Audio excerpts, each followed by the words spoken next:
Монгол Их орныхоо өнцөг ууламбарт аялаж хөлбөмбөрлөж буй нийт наран мөдөж та бүхэндээ сар шинийн мэндийг өргөн дэвшүүлье.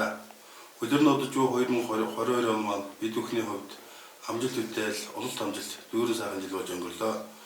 Малчин төмний маань хичээл зүсгэлээр нутгийн маань мас зүрэг 283,204 болгож өмнөх оноос 33,007 малаар мас зүрэг маань өслөө.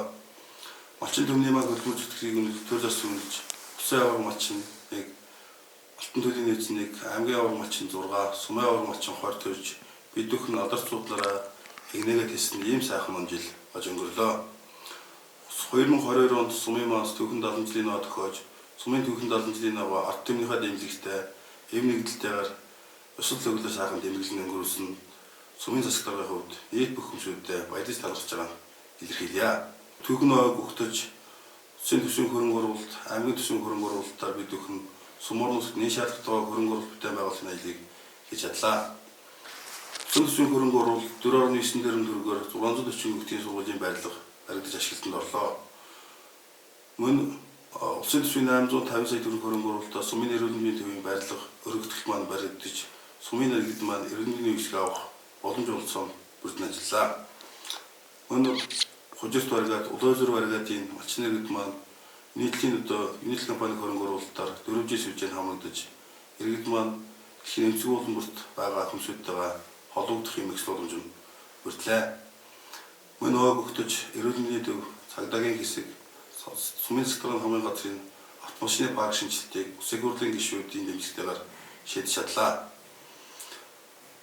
Мөн төрийн банкны хөрөнгө оруулалтаар Сумын төвийн төрийн банкны барилгыг 300 сая төгрөг хөрөнгө оруулалтаар байж ашиглалтанд оруулж чадсан байна.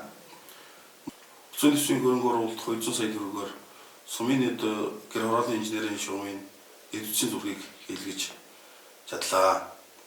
Мөн Сумын төвийн ард иргэдийн ая тухтай орчин нөхцөлийг бүрдүүлэх зорилгоор Сумын төвийн доторх автосумын шинжилгээг Усын төсвийн хөрөнгө оруулалт 1 тэрбум төгрөгөөр хийх ажил маань бас энэ онд эхлүүлж чадсан.